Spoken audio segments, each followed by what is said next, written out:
And then a couple days later, we're sitting at the closing table. You're signing some documents, and you bought a property. What are some of these misconceptions that people have, and what's actually the truth? I'm going to ask you a very controversial question. I was recently reading there was a class action lawsuit against the NAR, which is the National Association for Realtors, about certain practices. I mean, of course, it always depends. It depends on the broker. It depends on the transaction. It depends on the property. It depends on the sellers. It depends on many different aspects. Hello, everyone, and welcome to the Lalwani Lounge. I'm your host, Ajay Lalwani, and today we are in conversation with Kilian Reif. Kilian is a real estate agent and a real estate investor, and he's one of the regulars on this show. If you haven't watched his previous episode, please do watch that. I will attach that in the description below. Today's conversation revolves around real estate agents, all that we have heard, the good, the bad, the ugly, why that 3% matters, and should we even get a real estate agent, and so many things that revolve around buying a property, selling a property. So if you are somebody that has bought a property, or trying to buy a property, or trying to sell a property, or just are curious about how the real estate process works and how real estate agents work, this is an episode for you. So enjoy the show.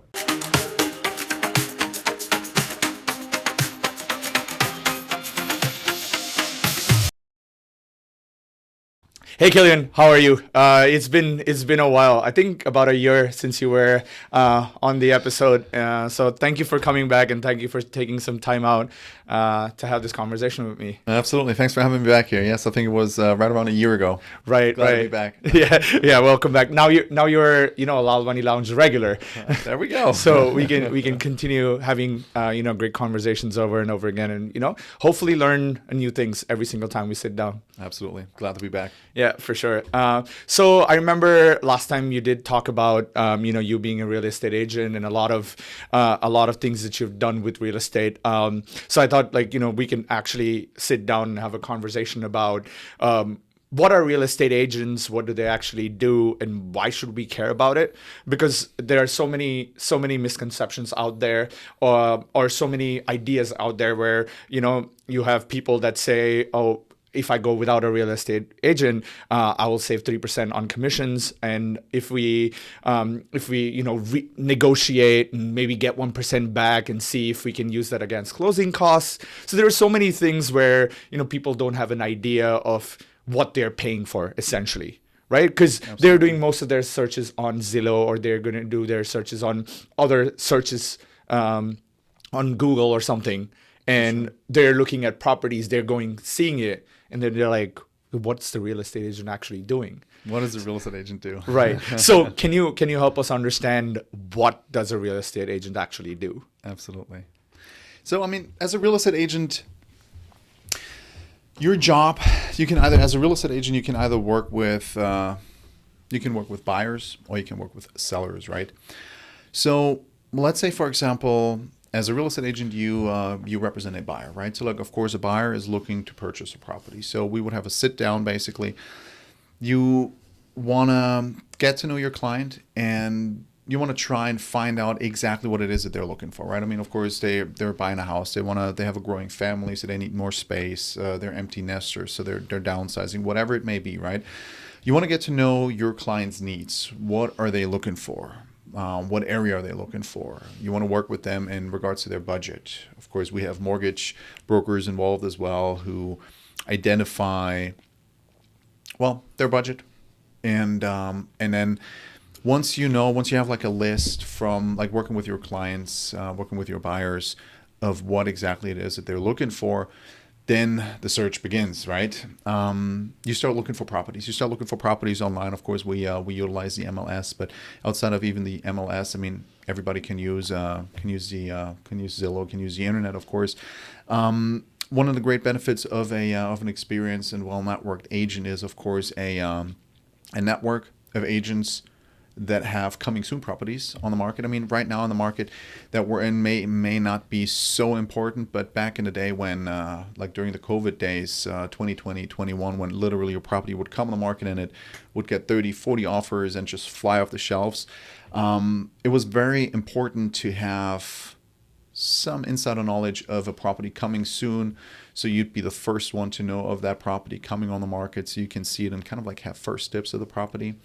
So exactly, you go out, you show properties to your clients on the buying side, of course. Then let's say, for example, you and I, we start working together, right? We find a property online, we go out there, we take a look at the property, and people think that's your job, right? Your job as a real estate agent is to meet your client and open a door, and that's about it, right? So there's lots of misconceptions coming from, I would say, especially that real estate agents are overpaid, but that's actually when the real job of a real estate agent starts. So let's say, for example, you and I, we go out, we take a look at the property, and you find the one. Well, then the negotiations start, right? We start making an offer with the listing agents. We look at the neighborhood. We want to come up with the right offering price. We want to check and see if the asking price of the property is actually reasonable or not. We want to supply them with supporting comms if it is or if it's not. Then, of course, we negotiate back and forth with the sellers. Of course, we want to try and meet somewhere to lock the property down under contract. And then, as I mentioned, that's kind of like when the actual work of a real estate agent starts. We lock a property under contract. There's a so-called inspection period or a due diligence period. It depends. It can be 7 days up to 14 days, depending, of course, on what is agreed upon. Within that due diligence or inspection period, you would have the right to walk away from the agreement at any time without any penalty or forfeiture of the earnest money.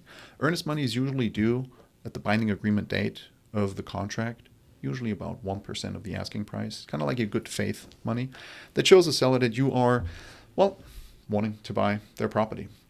Then we send out an inspector. The inspector is going to inspect the property and look at things and items that you and I may not really see or not really know about, such as electrical, plumbing. They're going to check the roof. They're going to check appliances, all that good stuff, HVAC, make sure that everything is working just fine. But if it's not, they're going to, of course, send us the report back. And if it's not working just fine, we can go back to the seller and negotiate for them to take care of any repairs or ask for some sort of monetary concession in lieu of taking care of any of the repairs and try to come to an agreement. It is done between the or within the due diligence period, because within that period, we can technically walk away from the agreement at any time without any penalty or forfeiture of the earnest money.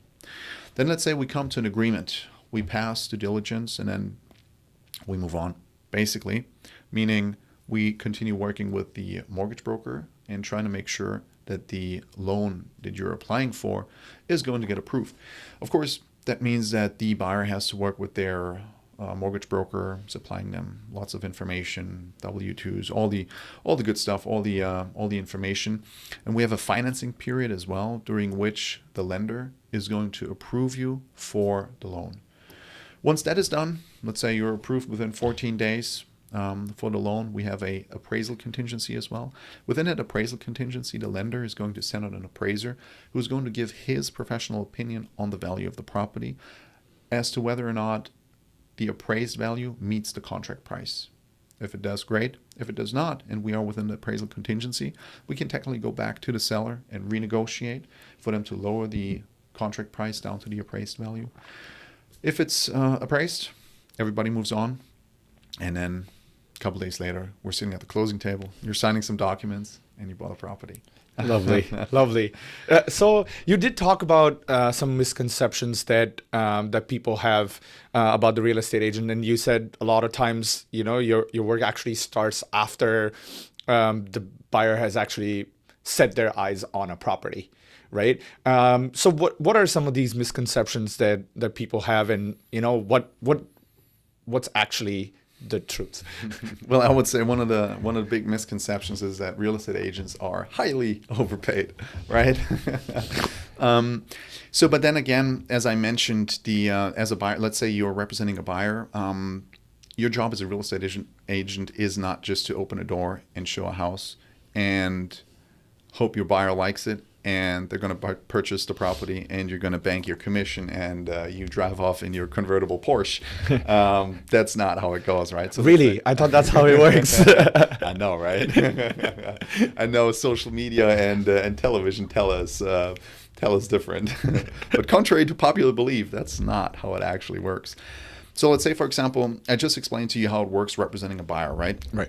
But then, so let's say, for example, you want to sell your property, and I represent you as a seller client. The way that works, right? Of course, we're going to come up with a market analysis. We're going to analyze the market in the neighborhood, so for us to try to come up with the right price for the property. Let's say we research the market. I know the market very well, or the real estate agent, the listing broker needs to know the market very well, and market trends, especially in a certain neighborhood. We come up with the right price for the property, then there has to be a very well worked out marketing plan targeting the right audience in order for, of course, your property to gain optimal visibility on the marketplace. And of course, you want to get maximum exposure for your property in that marketing plan so you can maximize your bottom line. Because what's a seller looking for? They want to sell usually as soon as possible for the most money possible with the fewest hassles possible. So that's why you need a very experienced listing broker who knows the area very well, has a very well worked out marketing plan, targeting the right audience from the very beginning. And in that marketing plan that's, of course, there's some real estate agents that are very new to the business, and I would say there's definitely a few real estate agents that are actually overpaid because they actually do not deliver what they should be delivering for the money that they're making. Right. Clearly there's always a few black sheep that I think in any industry that just give the entire industry kind of like a bad name. And especially in real estate with the entry barrier being so low, anybody can get the real estate license and then say, hey, I'm a real estate agent. I have a great friend. I just got my real estate license. They want to buy a house, but I have absolutely no idea what I'm actually doing. But I'm representing you in probably the biggest purchase of your life and the biggest investment of your life. And then sometimes I guess a transaction can go wrong, especially with with an inexperienced real estate agent on the sell side, like representing you on the sell side, for example, listing a property, but of course on the buying side as well. And I think therefore, because the entry barrier into the industry is so very low, that there's a few black sheep that I guess can create a misconception sometimes. Okay. So say for example, I'm like a first time buyer, right? And I've read, some random articles on Google. I've, done some of my own research, which may not be accurate, but, things that you see on social media, things that, your neighbors tell you, your relatives tell you, based on what they have experienced in their lives. So if I were to buy a property and I wanted to, get some help from a real estate agent, how do I figure out like who's actually working for me or with me and who's working, just to fill their pockets, just to, right, make sure that they just open the door, sign a deal, take their money and, on to the next one, right? So how do we recognize these black sheep? Yeah. Well, I think it's experience, right? Experience will tell you whenever you are working with someone in any industry, like not just in real estate, but car salesman, insurance industry, right? Like the very moment you talk to someone and the way they respond to you, to your needs, whether or not they are experienced or whether they have like what we call in the industry commission breath, right? Like anytime you talk to, I'm sure you went out and purchased a used car before, right? And a used car salesman, I think they also have a very bad reputation in the industry, although there's some fantastic, great, high on integrity car salesman. But also the entry barrier, I think, is very low to become a used car salesman. And then there's a few people in any industry that just have that kind of commission breath, right? Like inexperienced and basically just looking out for themselves and their own pockets, and then actually not really representing their clients' interests. And I think that's a big problem. Right. So when I was purchasing my first home, I did do my research on how these things work, just so that I had an idea of what to expect. And then when I started working with the real estate agent, I was like, well, every single thing I ask you, your answer makes me sound stupid. Like they made me sound like, oh, you have no idea what you're talking about, or Your agent made you feel stupid. yeah. And I'm like, no, let's work together. Like I was expecting them to be like, yo, that's not how this works, but if we go through this process, you will do it better. Or like, we need X amount of money, like the earnest money in your escrow. You don't have to give it away, but it needs to be in escrow for so and so reasons, yada yada yada. But it was just like, yo, either it was like you're supposed to know this already, or for you to even ask me that question, you're stupid. So for me, it wasn't really a great experience when I'm trying to put $500,000 down on a house, and you talk to me like I don't know what I'm doing with my money, and I'm like, well, that's why you're here. That's why I'm hiring you to help me navigate this process. Absolutely. Right? If I already knew it, then I wouldn't need you, would I? Right? You're here to assist me, so don't make me sound stupid, right? So that was like an interesting experience. So which is why I also want to understand, this whole process. For sure. Right? So you did like it. It makes sense for a seller to have like a good listing agent that will put their product. It's crucial. Right? It's crucial. Right. So like if I'm a business owner, I have a product that I want to sell, a great marketing team always helps. Absolutely. Right. So I'm guessing the real estate agent plays that pivotal role when it comes to a seller. But as a buyer, when I'm looking at all of these properties, I have like 27 filter criteria that I could put on the website to see like, oh, this is the property that I want to look at. Right. And in today's world, you can do 3D walkthroughs. You can do a lot of things online from the comfort of your home and be like, oh, this is the house that I want. Right. And then a lot of these websites provide you like criminal records of that area, the history of the property, what price, when it was bought, sold, whatever, and like the neighborhood, what it looks like, et cetera, et cetera. And then as a buyer, I'm still paying 3% to this real estate agent. So what does my 3% or 2% or whatever the real estate agent charges? What does that what does that money get me as a buyer? Yeah. So basically, let's say, for example, if I was to represent you on the purchase of your next property, we would have an agreement that would basically stipulate that you ought to pay me a 3% commission on the purchase price. Now, ideally, what we want to do, first of all, is negotiate that into the contract to where the seller would be paying my commission. So that, of course, we want to, like, my goal is clearly to represent you and your interest, right? And your interest is to pay as little as possible for the next property. Certainly try to negotiate my commission into the deal to where the seller would be paying the commission. But then on the other hand, if you think about it, have you made another investment in your life in excess of $500,000 outside of purchasing your home? No. So that investment was the biggest investment of your entire life. Yes. Let's say, for example, brain surgery.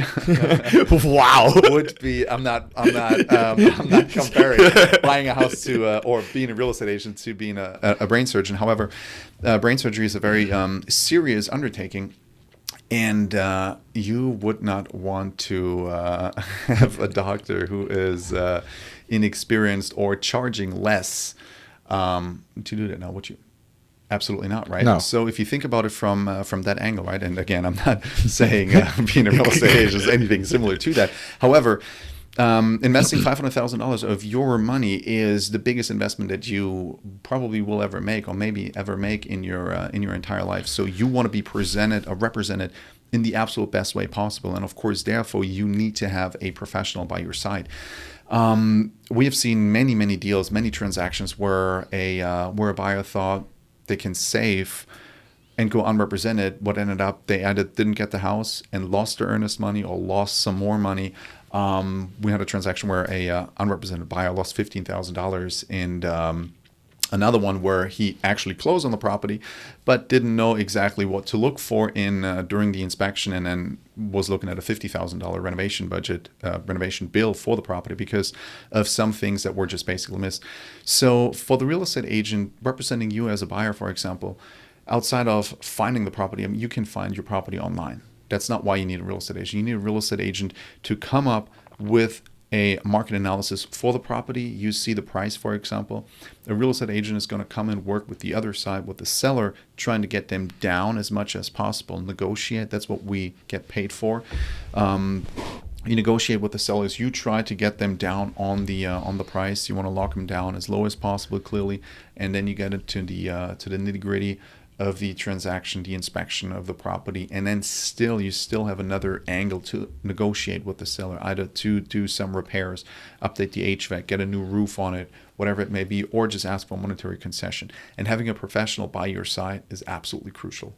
Okay, so when it comes to these negotiations, what kind of transparency can I expect from my real estate agent, right? Because a lot of this happens behind the scenes where I don't know, because I tell my real estate agent, negotiate, or I want it at this price, or something like that, right? But most of the times I don't even know how much I should lowball. Right, because a buyer would always put a higher limit to the price, Right. And you want to go in at the lower limit to see like the minimum or the maximum you can reduce the price. Sure. So you can get it at a better price, right? So you do these inspections and stuff, and you're like, well, I can at least reduce the price of this property by maybe 15, 20,000 because of XYZ change, like fixes that I have to make. Maybe the roof is too old and I would have to replace it, so I factor in that cost as well.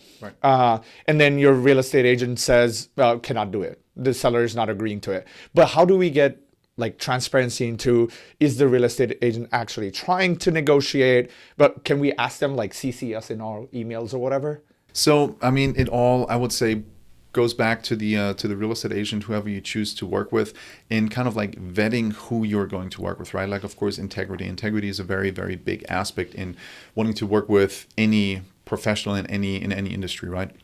Transparent communication is crucial and absolute key in any negotiation. Let's say, for example, you and I are working together, we're negotiating, I'm negotiating with a seller, and yes, you are correct that I am going to be talking to the seller's agent, for example, and not you directly, but then I'm going to relay that information transparently to you, right? And yeah, I mean, transparent communication in any email communication and anything is absolutely crucial in talking to you. I mean, of course,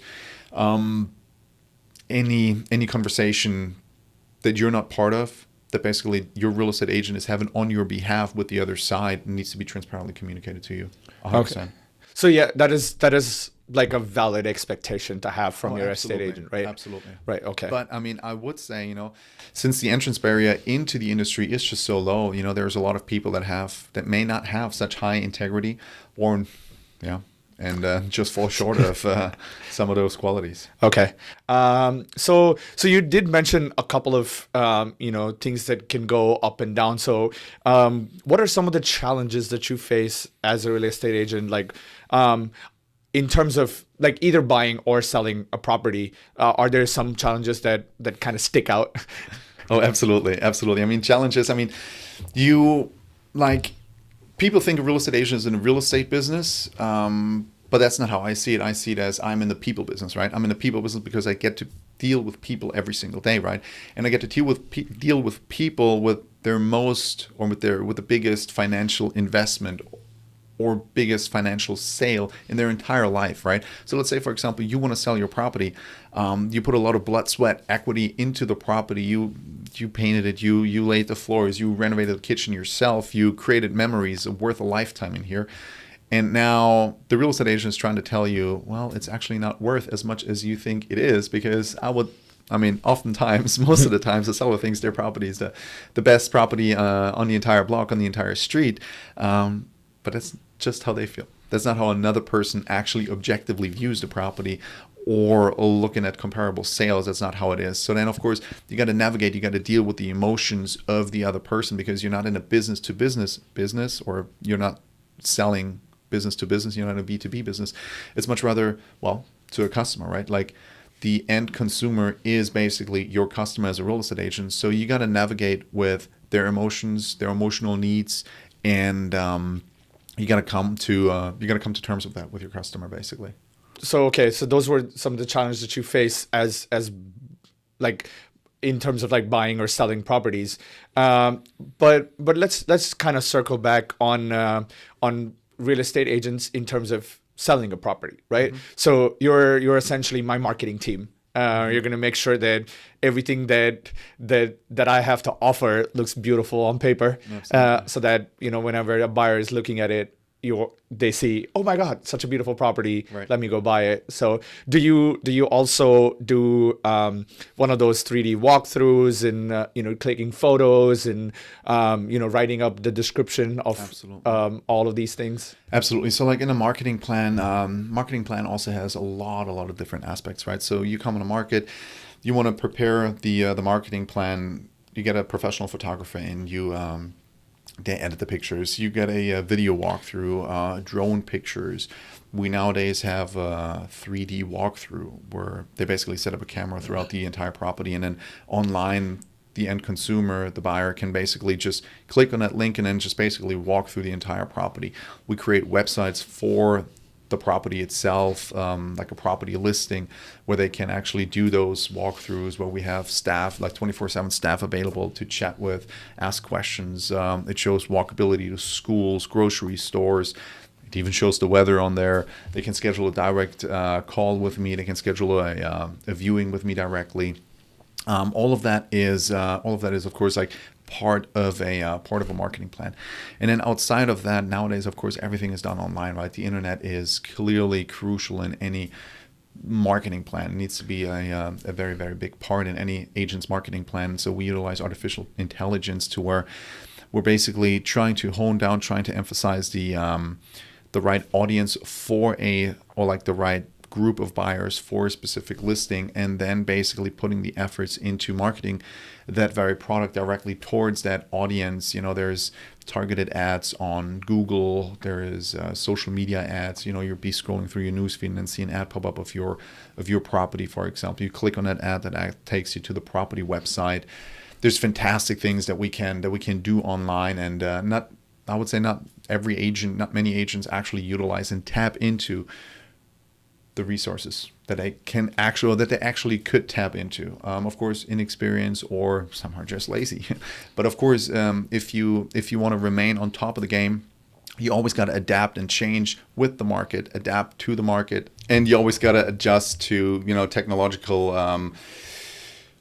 advancements, exactly, and always adjust to it. That's just very important in order to really stay on top of the game, right? Otherwise, I heard this great quote the other day: if you don't go with time, you go with time. Ooh, I like it. Yeah, and I think that's very important, and really in any industry. Right. Yeah. So there's a lot of advancements in technology. I see, like, even on my Instagram feed, you would see all these Instagram reels of real estate agents going like, hey, come with me, walk this entire property with me. So it kind of feels like you're at the property rather than, the 3D walkthrough makes sense, but you still have this other human. I think I've seen it on your Instagram too. You've done a couple of like walkthroughs, of properties, and then within 30 seconds you put another post like property sold. So I think you're doing pretty good. I assume. Absolutely. Had tremendous success. Yeah, I've sold personally over $20 million, or over entirety over $150 million in my real estate career since 2016. Wow, that's very impressive. I've been very blessed. Yeah, I always try to stay on top of the game, and always adjust to technological advancements, and That's lovely. That's lovely. And, hopefully you can do another 150 in the next 2 years. There we go. Yeah, I always love when people have these success stories of, I chased excellence. I got excellence, and success just followed. There you go. Right, which is amazing. So that you don't have commission breath. That's right. They say we are what we repeatedly do. Mm-hmm. Excellence then is not a act, but a habit. Right. That's right. So yeah, I'm glad that you are doing so well. So if I were to reach out to you, firstly, how do I get in touch with you? You can get in touch with me right here. Ding. Now you're gonna have to put the website in. Yeah, I'll definitely put like you will see that on the bottom somewhere. There you go, absolutely. I mean, my website, KilianReif.com, the contact form, and then I'll be right back in touch with you. Perfect.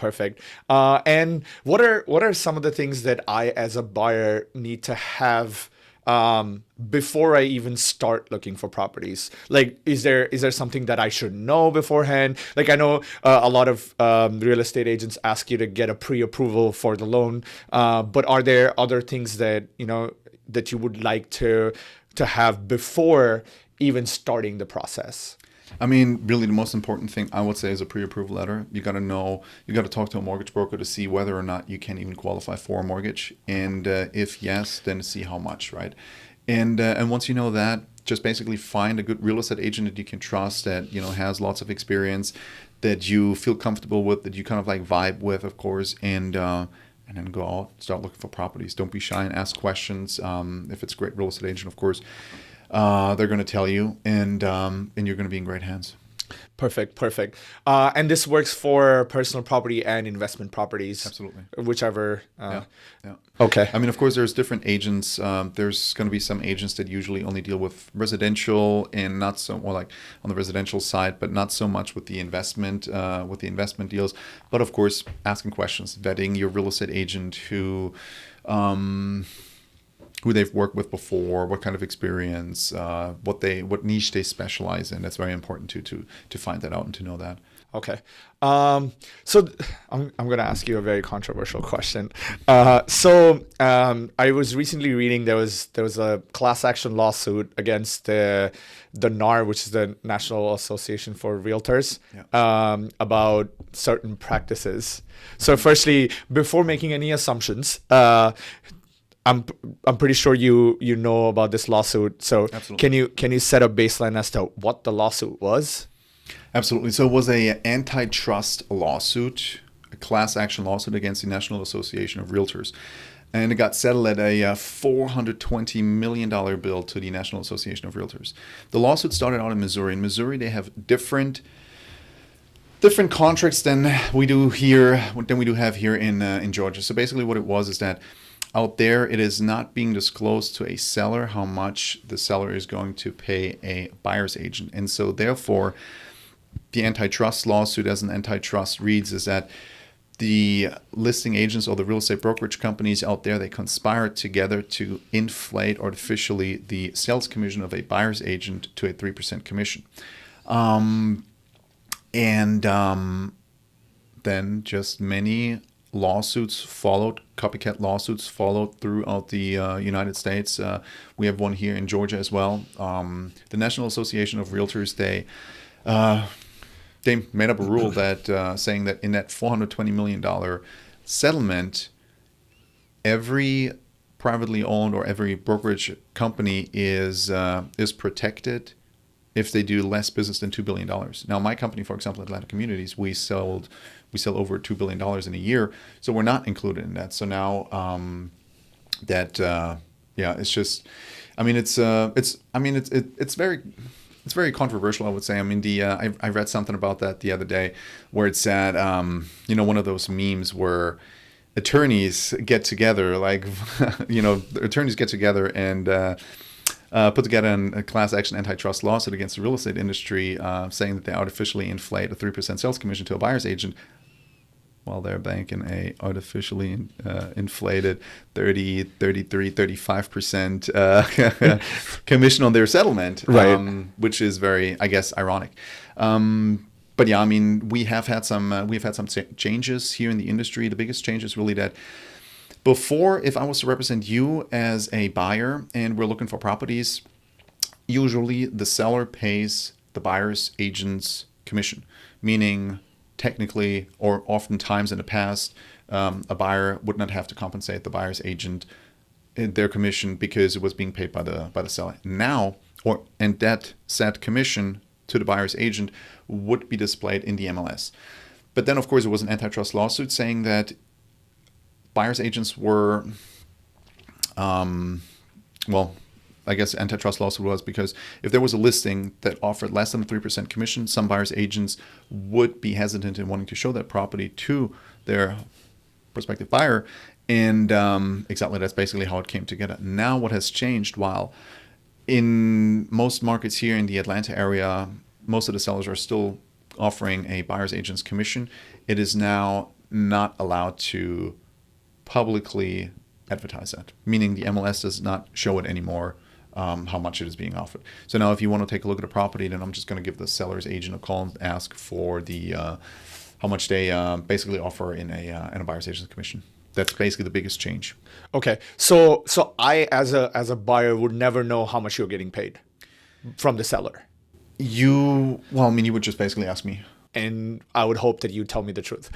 Oh, because that information used to be publicly available, where I knew, okay, this is how much money this person's making. So are they motivated enough or whatever? Well, so now we're going to have, like, let's say you buy a property, right? So then you and I, we're going to sign a contract that is basically says that I'm representing you and your interests only, right? And then in that agreement, it will also say that you will be responsible to pay me a 3% commission of the sales price.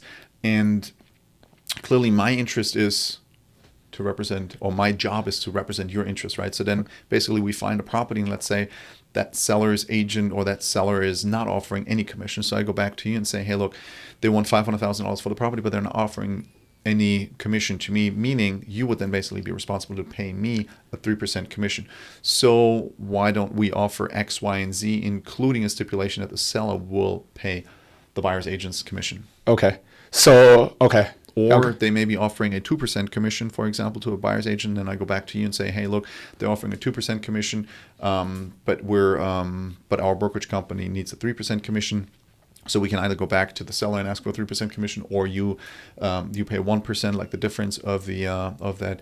Whatever it is, whatever it may be, it always depends on the negotiations with the sellers. Okay. So now the buyer is in a position where the buyer can negotiate with the real estate agent, like, yo, if they are not paying anything, I'm ready to pay you 2%. Are you ready to work at 2%?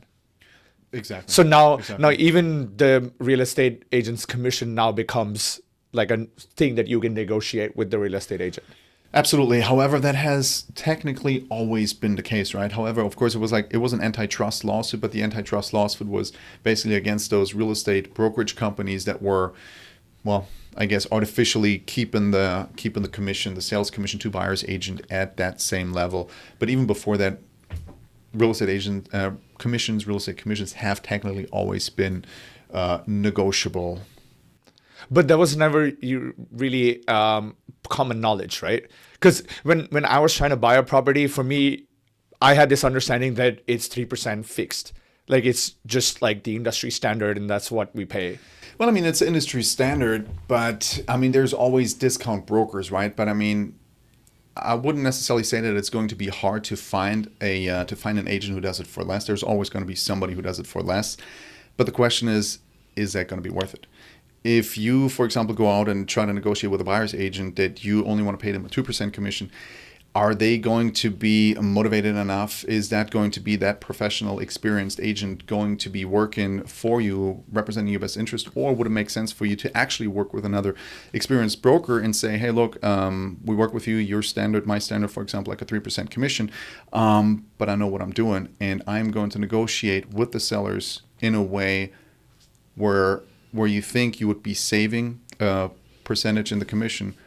I'm actually putting that experience that I have, that wealth of knowledge, into working with you clearly and with the sellers in trying to get you a even better price, to where a newer agent, for example, would be saying, hey, of course, I work for you at a 1% commission, but I have absolutely no idea what I'm doing.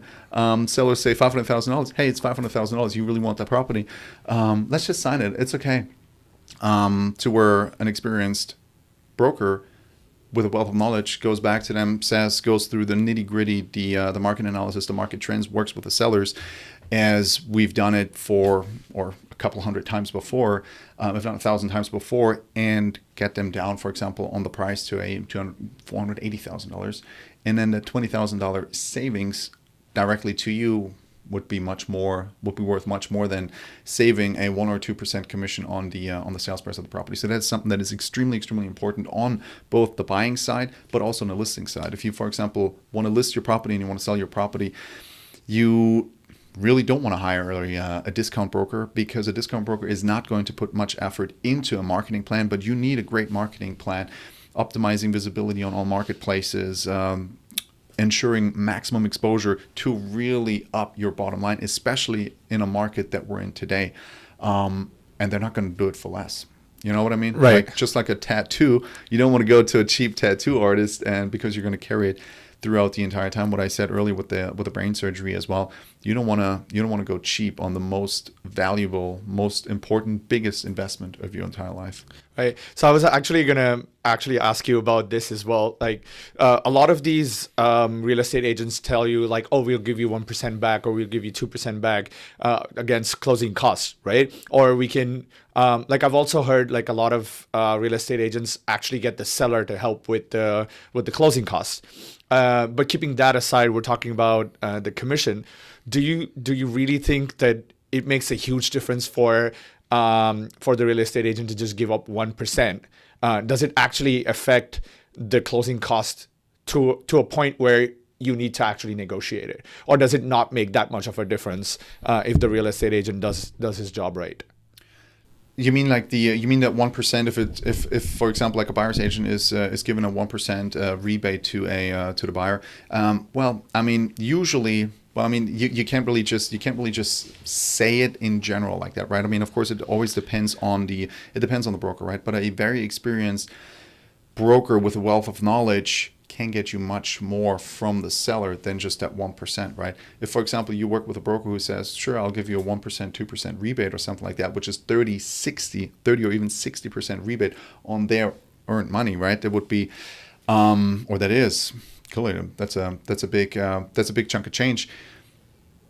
But if you actually work with the sellers, or against the sellers, trying to get them to lower the purchase price, for example, or work with them in the repairs, in monetary concessions during the due diligence period, or towards closing costs, I think there is much more possible than wanting to settle. I mean, of course, it always depends. It depends on the broker. It depends on the transaction. It depends on the property. It depends on the sellers. It depends on many different aspects. But yeah, it can be a difference. Okay. Yeah. Makes sense. I think there's so much information today. I'm happy we're having this conversation. Absolutely. To just towards the end of this conversation, I just wanted to ask you, like, do you have some advice for somebody who's trying to sell a property, somebody's trying to buy a property, or somebody's just starting to look for a real estate agent? Like, so can we like cover one at a time? Like, let's start with sellers. Like, what is one advice you would give to sellers that are trying to sell their property? Maybe it's their first property. Maybe if it's a seller that inherited a property and wants to sell it, or somebody who bought a property, wants to downsize, whatever the condition may be. Yeah. What is one advice that you would give to these sellers? Well, don't make a decision in choosing your listing broker based on the percentage of commission that they're charging, because usually the lower the commission is that they're charging, the less of a service you will get. As we said earlier, selling, if you want to sell your property, your number one goal is to usually get the most money for the property and probably sell it as soon as possible.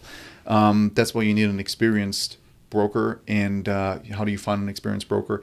Most of the real estate agents are really found through like a referral. Like, you ask around, you ask a mentor, you ask some friend, hey, do you know any great real estate agents? Or of course, you can go online. There's different portals online.